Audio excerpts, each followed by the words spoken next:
Pat Riley has always said that a playoff series truly begins when a team wins on the road. The New York Knicks came to Philadelphia looking to officially get the party started and go up 3-0 for the series. The Philadelphia 76ers' first home game of the 2024 NBA playoffs was the best one they've played thus far, leading them to a 125-114 victory. This featured Joel Embiid setting a new playoff career high in points thanks to his 50-point performance. After going 4 of 17 from 3 over the first 2 games against New York, the big man from Yaoundé, Cameroon, made 5 of his 7 attempts and cashed in on 19 of his 21 free throws. Strong games from Tyrese Maxey, who had 25, and Kelly Oubre with 15 were the icing and cherry on top for Philadelphia. Now, Jalen Brunson's 39-point performance and consistently strong and timely plays from Anunoby and Hartenstein kept the Knicks around for the entirety of the first half, but Joel Embiid came out with a 19-point third quarter, and that made the statement the Sixers needed. Philadelphia as a team was 9 of 12 from 3 in the third quarter. Jalen Brunson said after the game that he wasn't concerned with his 39-point performance at all because his team lost a game where they gave up 43 points in the third. The Knicks won the fourth quarter 29-27, but fell short by 11 largely because of the utter wrecking ball dominance from Embiid. Mitchell Robinson was unable to go in the second half because of the left ankle injury that had him on the list before the game, and head coach Tom Thibodeau was confident he'd be good to go, but he seemed to re-aggravate it at some point during the game, and so he was unable to return. This resulted in Precious Achiuwa playing 10 minutes, which was his first burn of the playoffs. Coach Tom Thibodeau addressed reporters after the game and was as explicit as he's ever been about his thoughts on the officiating. When asked about the flagrant foul committed by Embiid, he quickly asked SNY's Ian Begley if he was referring to the one the referees called or the one that they didn't. The one that was called was when Embiid, from the ground, pulled down Mitchell Robinson and shoved him afterwards. Thibodeau clarified the non-call he was referring to was when Embiid hit Hartenstein in the groin following a swim move to get past him. Thibodeau also alluded to Scott Foster's explanation for overturning a call where Lakers guard D'Angelo Russell was hit in the face, granted a foul on the drive, and eventually never attempted the free throws. Foster cited marginal contact as what happened there, and the Knicks head coach said that he'll watch the game through again, send his clips into the league as he usually does, but that they'll respond saying all of the non-calls were marginal contact. Thibodeau added that when the Knicks had marginal contact on Joel Embiid, he ended up at the free throw line 21 times. The majority of the post-game press conference focused on the game's officiating, with Thibodeau even encouraging reporters to ask the referee in a pool report about the flagrant one called on Embiid and why it was not a flagrant two. Getting back to X's and O's in the environment here at the Wells Fargo Center, the Knicks made lots of shots in the first half that kept them around with the surging home team and the Sixers, and even had some fans in the crowd making a lot of noise. I mean, MVP chants for Jalen Brunson, let's go Knicks chants, but each time they were drowned out by the Sixers fans present in the building, and the monster third quarter for Philadelphia got them ahead to an extent that proved to be insurmountable for New York. Isaiah Hartenstein, Mitchell Robinson, and Joel Embiid all had 3 fouls in the first half. Embiid finished with just those 3, but Hartenstein finished with 5. And as mentioned earlier, Mitchell Robinson didn't return in the second half at all, giving you those Achiuwa minutes. The Knicks play again in Philadelphia Sunday at 1 p.m., where they'll look to truly start the series with a road win. Colin Loughran will have you covered here in the city of brotherly love for WFUV Sports, and you can go to our social channels, especially on Twitter, to see all of our live reporting and live tweets from the game. Stay tuned to our coverage here at WFUV. Thanks for tuning in tonight, and we'll see you Sunday. Check out Colin Loughran's coverage of Game 4.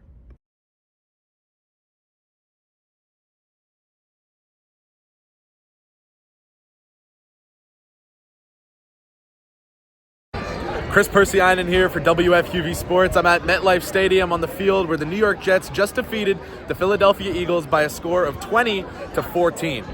This is a win that came on the backs of the Jets defense, missing Sauce Gardner, missing DJ Reed, seeing Michael Carter II go down during the game with an injury that still forced 4 turnovers today. Now, the Jets went weeks 2 and 3 without forcing a single turnover, but something about Patrick Mahomes or Jalen Hurts coming to town here at MetLife Stadium must have done it for the Jets defense, motivated them to get to that next gear, because today Jalen Hurts threw 3 interceptions and the Jets forced a fumble that really resulted in creating opportunities that allowed them to win the game. Now, was the offense necessarily proficient today? 20 points says otherwise, right?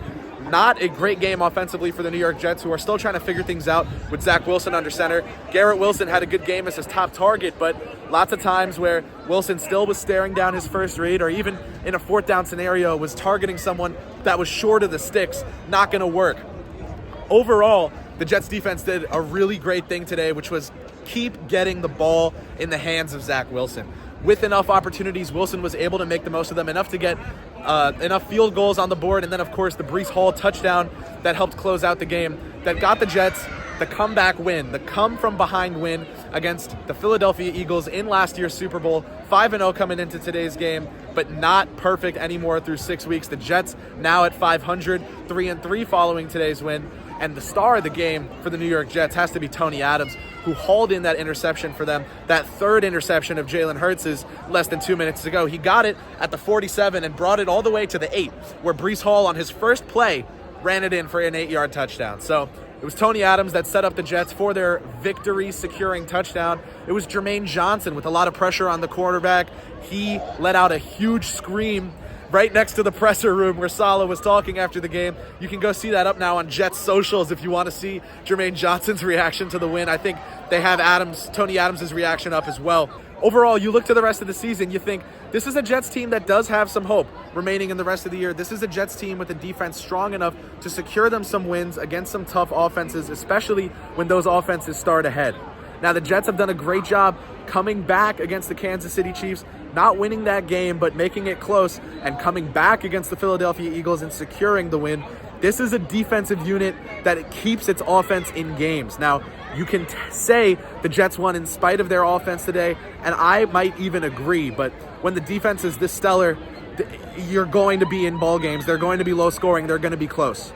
This is a team that came into the season with Super Bowl expectations on the back of Aaron Rodgers, but the defense was vaunted as one that would be tough to score on this season. They've lived up to those expectations. They are tough to score on, and they showed that today against the Philadelphia Eagles, defeating them 20-14. 4 takeaways for the Jets defense is the main takeaway from today's game. The Jets still have a lot of season left ahead of them. We'll see how Zach Wilson continues to get comfortable under center. Maybe this win doing wonders for his confidence. I can say after the game, he certainly looked happy.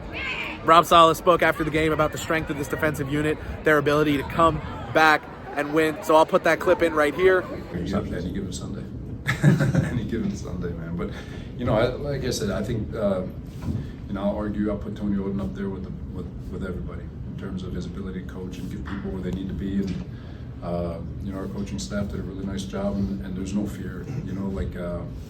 I've always said that players, you go tell a backup that he's a backup and that he doesn't deserve to be a starter. Those guys came out there. Craig James, I thought was fearless, had a huge pass breakup in the end zone, had a couple of nice tackles. Tay Hayes comes in. He's only been here a couple of weeks to learn our system, which is complicated from his own standpoint. It's not like you're coming out here playing man. He's got to learn it all, and just kudos to that group. Like I said, 4 of the 6 of our 6 corners were out this week, and we made it. Even at the end, Michael Carter missing those a lot of time in the fourth quarter, and still the guys piecing it together and managing to put together a good game. And make sure to stay tuned to WFUV Sports' reports on the Knicks' upcoming season, the Nets' upcoming season, the Giants and Jets' ongoing seasons, as well as the Rangers, Islanders, and Devils. Hockey season is upon us. WFUV Sports has you covered from all angles. So signing off from MetLife, I'm Kris Pursiainen, thanking you for tuning in. Welcome in, everybody, to a very special report. The 2024 NBA playoffs are upon us. The play-in round almost done with, but doesn't need to be over for the New York Knickerbockers to know who they're facing off against in the first round. The Knicks, the 2 seed, the Philadelphia 76ers, the 7 seed. I'm Kris Pursiainen here alongside my co-reporter for the Knicks season, 2 years in a row, Colin Lochran. Colin, great to be here with you and great to break down some playoff basketball. If you look at yesterday's game, the entire first half, they struggled to get the ball inside against Miami. This is not a team that's doing straight line or hard-nosed physical drives, drawing 2 to the ball and kicking out to the open man. This is a team that draws 2 on the perimeter. Double team Embiid because he's hot from downtown. Double team Maxey because he's Tyrese Maxey. And all of a sudden, someone's open, quick shovel pass to the right, you're down 3. And so the Sixers kind of provide this unique challenge to the New York Knicks because of their talent distribution. The fact that they have a stud 1, a stud 5, and everyone in between can stand, catch, and shoot the three-point ball. That is why I think it's important to not put Anunoby on Maxey. I'm completely with you. You're not going to just negate Tyrese Maxey by putting Anunoby on him. You might stat-wise, but that guy is going to make the bounce pass down low to Embiid in the high post, who's going to have Hartenstein or Robinson a step behind and be spinning inside and 1 or even just 2 free throws. The guy came back in his first game from injury and shot 12 free throws. Coach, the game where you guys had Joel on your home court, you had him in a deep drop, and it resulted in Brunson being able to slither in and get a lot of looks in the mid-range. Could you speak to the importance of the length of your wings, like Kelly and Nick, in terms of stopping Jalen? Well, I think that, Joel's going to be in a deep drop a lot because we want him to protect the rim. But yeah, we gotta try to fight through some of those screens without getting hit. We got to keep pursuing. We got to try to, and make some of those shots as far away from the basket as we can, challenged, right? Certainly don't want him turning the corner and laying it in or things like that. So, and then again, I think we'll be in a lot of different coverages with a lot of different people. We'll be moving pieces around, I think, just to try to give them different looks. Ya que tiene Mark aquí con el club grande, ¿qué consejo tiene para él, para cada juego, pero también el año entero? Que se mantenga haciendo él, lo que lo trajo aquí, que lo siga haciendo. Él no tiene que ser nadie diferente, y que disfrute el juego, que no sabe dónde vamos a estar mañana, disfruta del momento.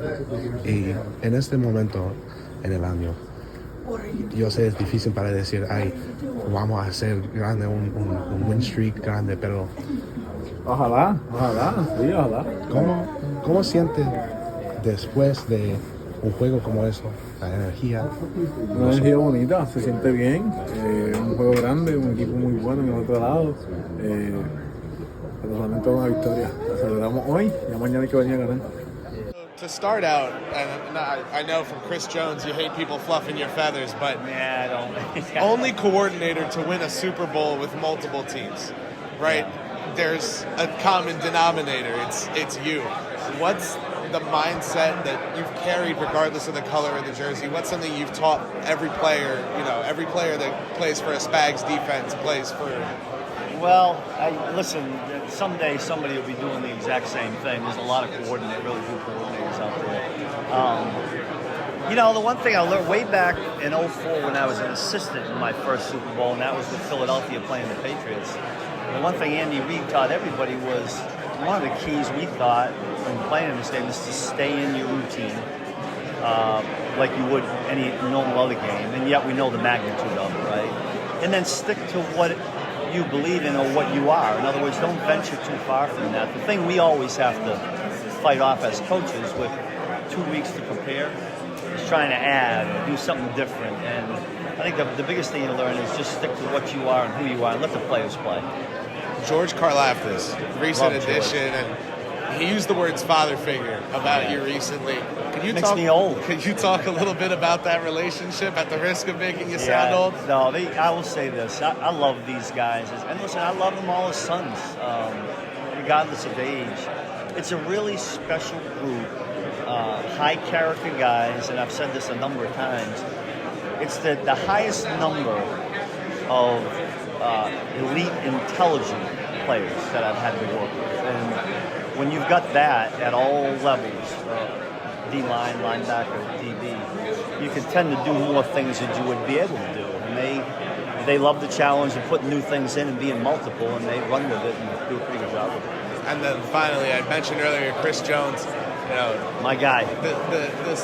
The name brand is very strong with him, and everyone knows what he brings to the table. But what are some things about him and what he allows you to do as a coach defensively that you can look at the playbook and go, if I didn't have Chris, I couldn't even write this down. There's a lot of plays in there like that. But the one thing, the thing that happens is he's going to command a lot of attention. So you can kind of bank on where they may block or where the extra offensive lineman or pass protector is going to go. And we kind of feed off of that. But the greatest thing about Kris this year is I think he's matured beyond his years. He's kind of become a mentor to some of these younger guys. And when you have somebody that you can follow, that you know can do it on the field as elite as Kris can do, I think that helps all the younger guys to grow too. That's good. Well, Coach, thank you so much. Pleasure meeting you. Have fun here.